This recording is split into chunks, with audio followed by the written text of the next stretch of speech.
3, 2, 1. Here we go!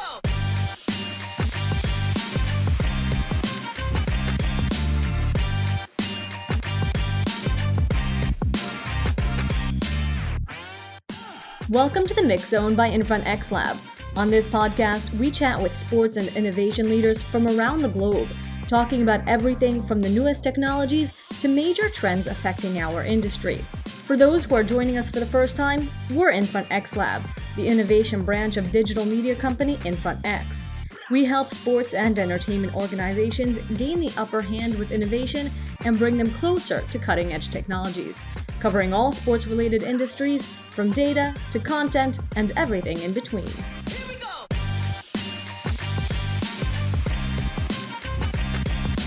I'm Marav Savir, host of this podcast and marketing manager for the lab. And today, we'll be joined by Guy Aharon, CEO and co-founder of PlayerMaker. The company works with over 150 clubs all over the world. It recently released its B2C version of the product for individuals and was awarded the Sports Technology Award for Best Sports Equipment or Wearable Technology in 2020. PlayerMaker is the next-generation player development solution for football academies, as they call it. The company develops sensors that fit onto your football boots and are able to uniquely provide full detection of foot and ball interactions, setting them apart from other GPS-based solutions that are located between a player's shoulder blades or elsewhere like the arm. PlayerMaker can work in tandem with GPS devices, but already provides similar information. Their plug-and-play solution provides football coaches and athletes with immediate insights into player performance, including technical, tactical, and physical analysis, as well as gait and workload. The sensors tell you how many touches each player has, how many passes, what is his or her playing tempo, pass completions, possession time, how much distance a player has covered, his or her top speed, stride length, and much, much more. Guy, welcome and thank you for being with us. Thank you for having me. It's a great pleasure to be here. Thank you very much. First, before we get into the tech and how exactly PlayerMaker works in the product itself, tell us a bit about yourself. So I live in Ra'anana. I'm a father of 3 amazing boys and married to Keren, and originally from Haifa. When I was 18, I joined the Israeli Navy for about 7 years. Then afterwards, went to law school at the Israeli Disciplinary Center, completed my internship, and the first thing I did was start the company afterwards, which is a kind of a very diverse journey. And today I'm super happy to be part of a group that changes the world of sports and offering more and more solutions for passionate athletes. And So you went right from your studies to being your own boss at your own company. Yeah. Here and there I have a call saying that PlayerMaker is the biggest company I ever worked for because it's the only one. So it's the more the company grows, the more is my experience. So let's start from the beginning, from you deciding that you want to go in this direction, having this idea from PlayerMaker. Tell us the story behind the product. So the story started when we like 8 years ago, when we were looking at how the industry and Fitbit became something so popular, and we realized that data is not something that an athlete can use. And when you look at the market and how it looks, eventually consumers, young players, parents wants the best for their kids. And we started to look at the market and then played with technologies and brought some, we played with some products for them. We started with kayaks because I was a Navy guy. So kayaks seemed to be like the right thing to do. And one day next, I met Dr. Erz Morak in one of in the Yarkon River in Tel Aviv. And he said, and he was looking at what I was showing him, what we can do. And it was silence for a few seconds. And I wasn't sure where the silence going to head. And then he said, listen, he was 14 years before working for Nike. He said, if I had this in Nike, I could bring the lab to the field. Like we could do amazing things. But why let's do it for any sports out there. And it was like a pivotal moment. And we decided to take the technology that we had that can track athletes' motion and to find a way to build a giant company. And very soon after, we realized that in order to do that, we need first a hero-driven market. Because when a young boy or girl wants to buy their new sneakers, they want to buy the Messi. They look for their idols exactly, to see what they're wearing. Exactly. And we wanted to create this And so we needed to do something that wasn't a gimmick, that can approach the best athletes, and they need to adopt it and to trust it and to promote it, and then take it all the way to the consumer. And simultaneously, we said we cannot be just a tennis, just a basketball. We need to be like a multi-sport. And this is how the journey started. So from the beginning, what was the vision for? Was the vision more about star athletes and bigger clubs, or was the vision about young athletes who are just developing? So look at it like a long journey of a go-to-market. We wanted to provide parents the best tools for their kids. That's like, as a parent, I know that when I want to encourage my kids, I want them to have motivation, I want them to live healthier lives, but I don't know if I'm selecting the right selection. I have no technology to help me make sure that what they do right. You're doing correctly. Yeah, so it was one long journey. It is still a very long journey that started with the professionals. And this is by the hard way. We wanted to build a brand, to start by building a brand. So we started with the top teams. We knew all the time that at some point we will go to the consumer. So starting from top, knocking on clubs' doors in the UK, they thought we're crazy. But today, as you mentioned at the beginning, we have more than 150 teams, the best teams in the world, the best leagues in the world, using PlayerMaker day to day. So let's take a step back for a second. So before we talk about your business model, who's using the product right now, let's talk about the product itself. Can you describe it for our listeners? Because it's something that may be a little bit hard to envision if you can't see it yourself. Yeah, definitely. So what we did is that we have developed an algorithm that we install it on sensors that are mounted on the footwear, on the outer side of the footwear, one on the right foot, one on the left foot. And usually these kinds of algorithms require like a supercomputer, very big one, complicated one. And we understood that we cannot use the footwear unless we'll have something super small, super easy to use, super comfortable. And we managed to build a very advanced algorithm that can run on a very low cost, low battery, affordable, off-the-shelf components that you can mount on the footwear while it's super comfortable and easy for you to use. So you have one on the right foot, one on the left foot, and they track your motion 1,000 times a second, which is enormous, high speed, and we do it from the source of the motion. And we look for three things, actually. Noise, which we delete, and then player-ball interaction, and motion gait-related data. If it's player-ball interaction data, we break it down to touches, left and right touches, passes, kick velocity, and so on, which is super unique. We're the only one in the world that can provide it in the level of accuracy that we can provide. And all these different elements that you provide. Exactly. And the other part is the gait, where we can do gait no matter where you do and where you run, your pronations, supinations, flight time ratio, amazing stuff that helps you to move better eventually. And with these sensors that are mounted on the footwear in an aftermarket solution, we created a platform that can go to any sport as long as you move, you have legs, and you use footwear. And this is the core. So that's... And if we're talking about the physical sensor itself, what does it look like? How does it strap on to your boots? Can players feel it while they're playing? Is it something that's bothersome? So at the beginning, some players look at it and say, it's a bit strange for them. It looks a bit bulky. What is it made out of? What is it exactly? So we have actually two components. One is like a plastic that has inside the electronics. It's in the size of say. A little bit bigger than it's a very small USB drive. Yeah, this is the side of it, and it goes into a flexible strap, which is a material that looks like a silicone, but it's not exactly. We want it to be more durable.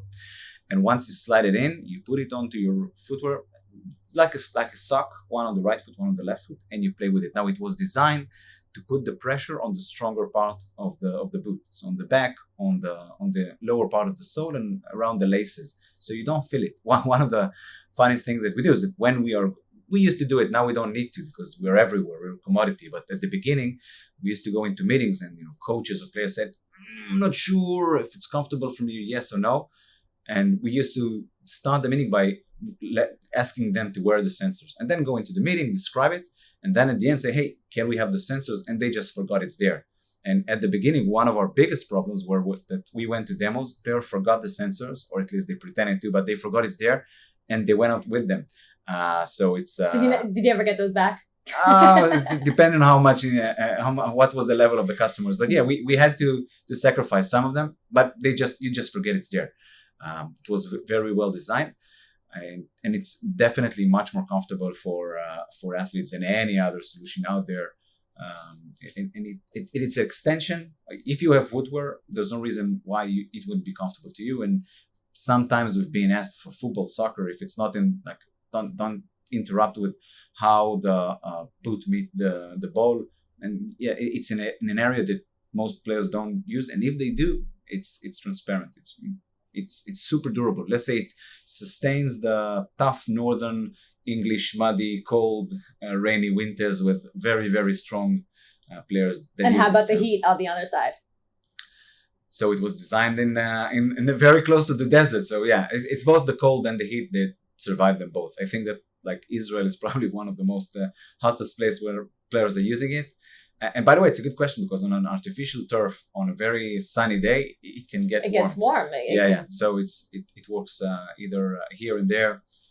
As long as the player can survive, definitely the sensors can. We want to stop them way before they're in an area of danger. So that's one of the things also that the product does is that it tells you not only ball touches, possession time, but also player performance on that side of data. Can you explain a little bit about that? So one of the important things that we do is that we bring performance data and combine it with the power of artificial intelligence. So we grab a lot of data points from the source of the motion. Eventually, most of your knee, hips, ankle problems are from the footwear, and it just makes no sense to test them only from the footwear, from the wristband, or from behind the shoulder blades, because the entire body is a suspension system. And we have some very unique data. We can combine the kick velocity with the level and the quality of the gait and the intensity of the training and how many times you do it a week. And with this, we build some models that indicates the workload of the player, so we can help him understand whether today he can do whatever he wants. Maybe he's on the orange side, then he's on the green side. If he's on the orange side, you should do only technical trainings, and red is rest because you're in the level of having risk. And we can actually see the asymmetries between the left foot and the right foot during training and indicate to the coach and the player that the body is compensating from one part to the other one. So something is wrong. So this player should either be tested or rest. And again, we provide it to the best Premier League players in the world, and also for 12-year-old boys and girls from recreational clubs. So once training session is over, or perhaps during the training session itself as well, when is the data sent over, and to where? Is it a desktop application, mobile application? How do you see this? Is it dashboards? What do the athletes and the coaches get? So because we are running the algorithm on board the sensor, you need no infrastructure, no installations. You can train in your, like in this room where we are right now, which is like an office, or in a conference room, or in an indoor, outdoor, any kind of terrain. You can run on your treadmill, then go to the park, and it runs smoothly. You need nothing external. And the power that it provides you is that we analyze the data on board, so we don't need the big bandwidth to send the data out. While we finish the session, it sends out either to the smartphone of the user or to an iPad if it's a team solution. The iPad or the iPhone, the gateway will send it to the cloud, where we will mix. We will connect the right foot to the left foot, connect the team if it's a team game, and then right on to an online dashboard or to an app. And in the app, if I'm a recreational consumer amateur player, I'll have a very plain, easy to understand, benchmarked statistics that shows that this is what you did and these are goals you need to achieve. So to guide, we never tell you, hey, you need to do this or you need to do that. We show you what, like in the where you are right now, where you are, and what's the goal. Like it's like the if you want to do 10,000 steps, it's easy to understand. Okay, I need to walk more. So next time we want you to use more of your non-dominant foot. Next time, try to release the ball faster. So easy tasks that the players can understand. And on the higher end, and again, it's the same infrastructure, it's the same hardware. On the higher end of the professional level, we have much more detailed information. There are also coaches that can look at it and understand it on their computer. And it's amazing. It's like you see coaches that are in a way are addicted to it because they want to make sure I just gave a training session or a game. I want to see if what I plan to do in this great And they're training addicted actually, to the data. Yeah. So they want to see have I managed to deliver what I wanted them to have much more touches in this training. Have I made it? And so they have their own feedback mechanism. It's worked like magic. And if we're talking about the B2B product, going back to this discussion of the business model, you said you went knocking on doors to get these 150 clubs. Can you talk a little bit about that process and getting going from this idea to where you are right now and launching also the B2C product and how that's changed your business model? So we imagine an Israeli football fan walking into clubs in London. We were there. We worked. We started in Israel, and Maccabi Tel Aviv was the first big club to use our technology to provide us with super positive. We saw that they have great value with the system, and then we felt ready to go and start our luck. And we said, okay, let's start with the UK, which is probably the kingdom of global football. And it took a long while in building a network until we got the first shots. And when the teams, the first were Fulham, was one of the first ones to use it. They saw it immediately. And then they were super happy with the results. And after 2 weeks, they called us and listen, we liked it, but it doesn't really work. So we want to return the system if you can grab them. So why? I said, we have one player that has really non-realistic, abnormal results. We don't trust the system. And so they didn't think it was correct. That was so we sent them a new set of sensors and said, okay, we'll give it another shot. And then they used it again. Said, "Oh, guys, come on, you're wasting our time. The results of the players looks okay, but this one, if one doesn't work." So we sent someone to actually record and video, see the data, and we showed them afterwards that the system works perfect. But this player is phenomenal. And this specific player, he was 14, and 2 years after, while using PlayerMaker, he was the youngest ever player to play a Premier League game. Can you share the name, or is that something that you're not allowed to? Let's say that he moved from his first play was for Liverpool, so this is the kind of. So we'll let everyone guess. Yeah, Google can do it. We try to keep our. I don't know. I don't want to risk him or anyone in the club, but this is the kind of success we had, and Fulham since then they started with one team, and now everybody in the club, almost everybody in the club, are using the system, and for us it's a great success.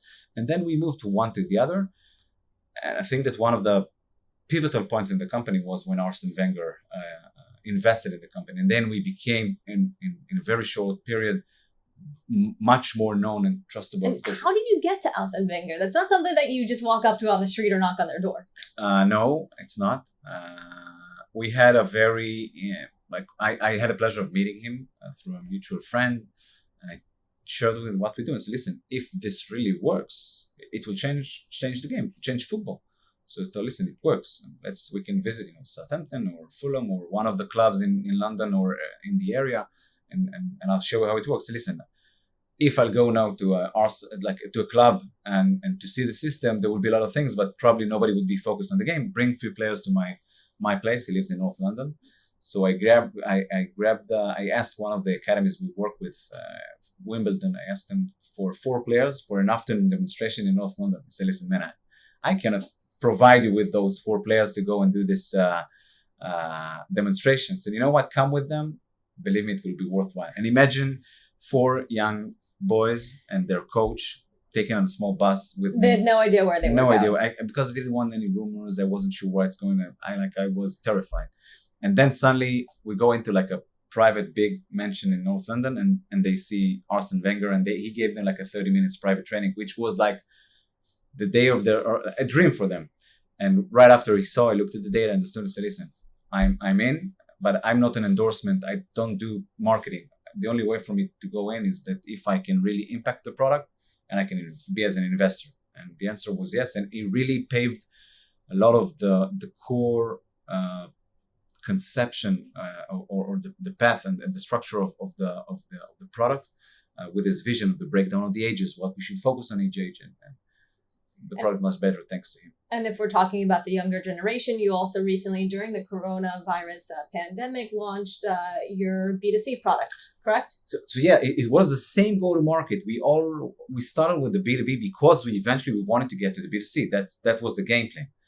And then came COVID-19, and Rangers and Norwich asked us for a couple of sensors that they can say, listen, we have the sensors at the club, but the players at home.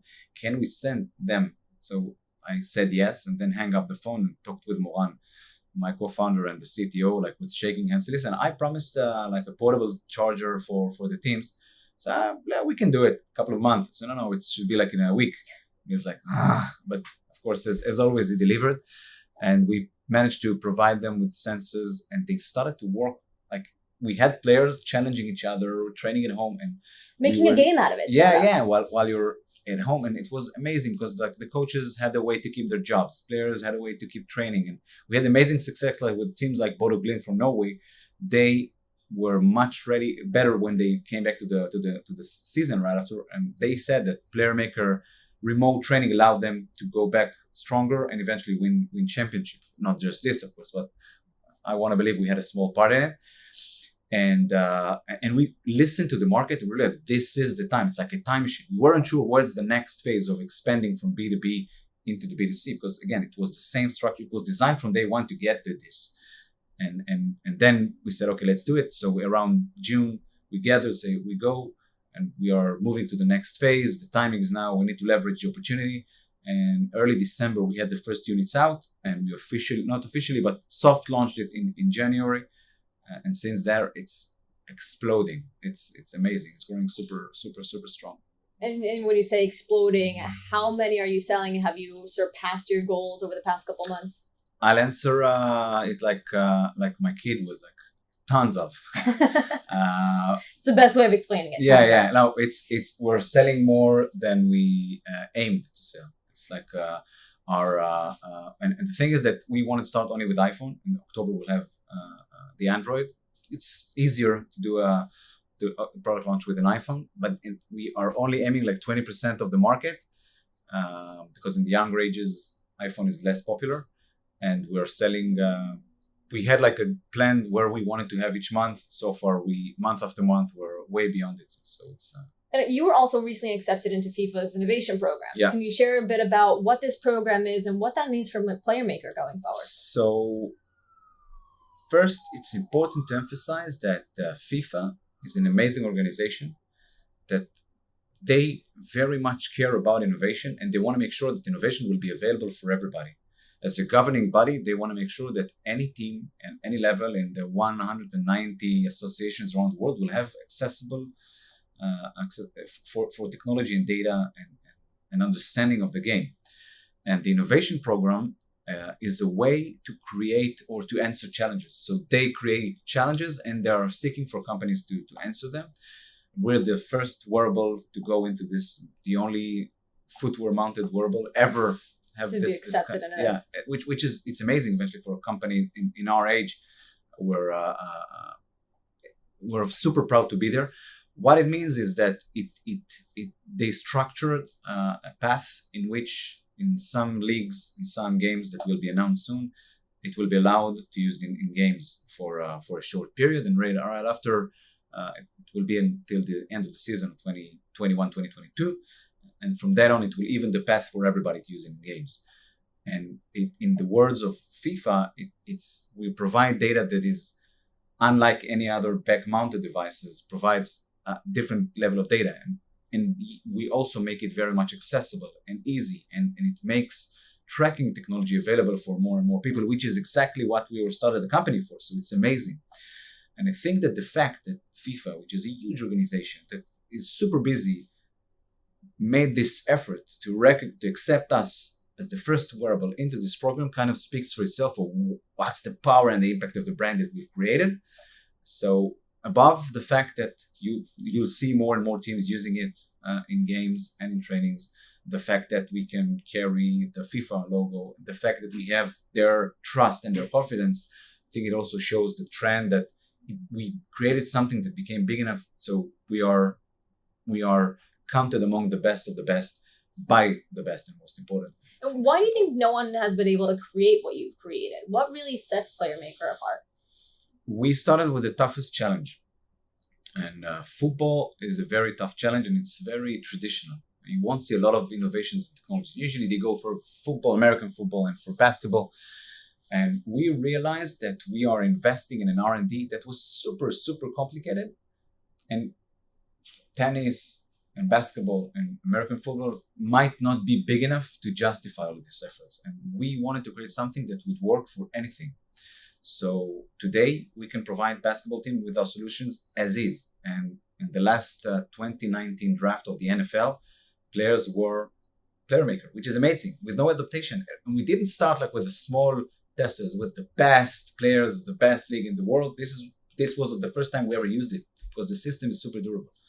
And the fact that we made it is the concept of understanding that we need to go from the top to the bottom, keep it simple, keep it plain, keep it useful. And we were very, very focused on keeping the professionals happy, knowing that if we provide them with 2% of advancement, the world is ours. And is ours. We created a category of the connected footwear. We're definitely dominating it. There's no end of how much we can grow. And let's say once we mark all the consumer market of the all checkbox for the football, like global football, soccer, we'll move to basketball, then to running, then to American. It's just endless. So you're already getting to my next topic. What is next for PlayerMaker? Where do you see the product going? Where do you see what you can do with the data that you receive from PlayerMaker going? So my toughest job as a CEO is what not to do, because there's so many opportunities and everywhere we hit, we find gold. Probably basketball would be one of our next topics, and we're also working on a big project around it. Then running and American football. It's mostly growing the right way, the company, and this is what we'll do. Eventually, we work in any sports that you have footwear, you'll have PlayerMaker eventually. It's just a matter of time, and of course we want to do it as quick as possible, but also make it, we want to keep ourselves focused and make sure that we do it the right way. And do you see the data that is being acquired from PlayerMaker moving outside of just performance and being used elsewhere around the sports arena? Yes. Today, if you remember the beginning of the story, bring the lab to the field. So imagine that today we can see the difference between the asymmetries on the left foot and the right foot. And we have some patents we actually applied for around the medical area. There are a lot of areas where the motions of the foot can indicate that someone is at a risk of falling. That imagine that before a knee replacement injury, we can make sure that the physiotherapy is being conducted well. Now, the problem is that in order to do it today, you need to bring the patient to the clinic, and it's not comfortable. On the other hand, if he's doing it by himself, it's not efficient. So we bring the clinic, or we don't, but we can bring the clinic to a digital version of the clinic. Exactly, to the patient. Again, it's a very small focus. What we do, we just generate the IP around it because it's fascinating and it's important. Focus-wise, we wake up in the morning and we are looking to have as much as football players around the world. Well, Guy, it seems as if we can sit around and talk about this forever, but unfortunately, we are nearing the end of this podcast. So I'm going to stop us now. I'm going to ask you a few rapid-fire questions, short answers. Are you ready to go? Yeah, always. All right. Well, first, how do you define innovation? Innovation is creating something that you can dream of and many few can actually execute. And if you could go back and do one thing differently, better even, what would it be? Back we're doing so many things, so it's hard to select. I think that I would keep myself at the beginning much more focused on the path. At the beginning, we were looking around in too many aspects, and it took us a while to understand that focusing is like one thing and one thing only. And I would make more emphasis on focusing on the early days of the company. And if you could go back and give one piece of your advice to your younger self at the start of your journey, what would it be? Younger start for myself. Remember that eventually we're going to change the world. So when you're knocking on those doors, keep on knocking. It's actually I'm still very confident and there's strong perseverance, and I think that it's a business for optimists eventually. So maybe going back, telling that keep on this being optimistic always and carry on this around you. So which kind of just strengthening what was then either way. But I guess that this is it. Who was or is your tech role model? My tech role model. Well, that's a Tough question. Today I have few CEOs I look up to and follow. When I look at Zwift, Eric, the CEO of Zwift, is one of the people that I follow for a long while, and I see how he built the company. And he's one of the guys that I've been following for a long while, and I have the pleasure of having some kind of communication with him. But there are plenty, I think, that he's one of them that managed to create an industry, revolutionize, and now dominate it. And what technology has had the biggest impact on you? The biggest impact on myself was I think that it's the capability of the wideband in terms of when I look at the world that we're running today and the fact that we can work from any place in the world with our smart. So I would take it that the ease of communication, of the video communication. To focus more, when I look at the last year, the fact that today, instead of traveling anywhere around the world, we can have a video Zoom and look at each other and understand each other and create some kind of an intimacy between people. I think it allows to expand more and to reach more. So I would take that recently, there are so many things, but recently I think that the global adaptation of using video is part of the meetings. Well, Guy, thank you so much for joining us today. Odds are I'll continue this conversation with you outside the podcast. It's been absolutely fascinating. So thank you for being with us. Thank you, Merav, and thank you for having me. Here we go. That wraps up this episode of The Mix Zone by InFrontX Lab. You can follow us on LinkedIn, InFrontX Lab, and be in touch with our team for more information about sports tech solutions. Just shoot us an email at lab@infrontx.com. We'll see you next time.